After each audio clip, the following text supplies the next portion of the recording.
এই দেখো বন্ধুরা, আজকে লেটকা খিচুড়ি রান্না করেছি। আর এই লেটকা খিচুড়িটা আমার ভীষণ পছন্দের, কিন্তু আমি রান্না করতে পারি না। কিন্তু আজকে সাহস করে বসিয়েই দিলাম। শাশুড়ি মা কটা চাল ধুয়ে দিয়েছে ভাতের জন্য। ভাবলাম ভাত খাবো না আজকে, আজকে সব কিছু দিয়ে সবজি রান্না, এই লেটকা খিচুড়ি রান্না করি। তো এই যে দেখো, এখন লেটকা খিচুড়িটা আমি সোমবারা দিয়ে দেবো।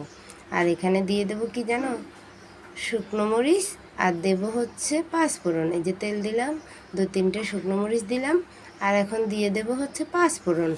আর তেজপাতা ছিল না ঘরে, তাই দিলাম না। তেজপাতা দিলেও টেস্টটা অসাধারণ আসে কিন্তু।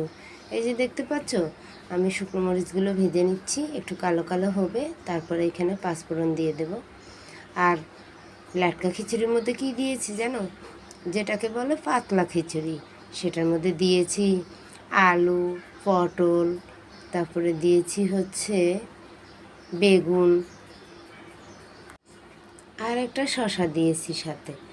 ঘরে তেমন কোনো সবজি ছিল না, তাই একটু কমই দিয়েছি। আর কয়টা পুঁইয়ের ডাঁটা দিয়েছি। কিন্তু বিশ্বাস করো বন্ধুরা, খেতে এত অসাধারণ হয়েছে না, কি আর বলবো। তোমরা না খেলে তো বুঝতেই পারবে না, তোমরা তো বুঝবে না, তোমরা খাওনি। আর আমি খেয়েছি, খুবই সুস্বাদু হয়েছে।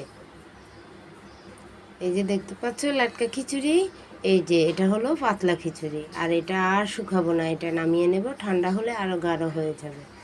আর কালকে একাদশী তো, তার জন্য লাটকা খিচুড়ি করে খেলাম, খুবই অসাধারণ হয়েছে।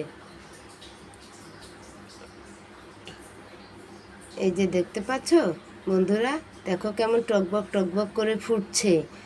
আর গন্ধটা যদি পেতে তোমরা, এত সুন্দর একটা গন্ধ বেরিয়েছে না, যেটাকে সুঘ্রাণ বলে, সুঘ্রাণ।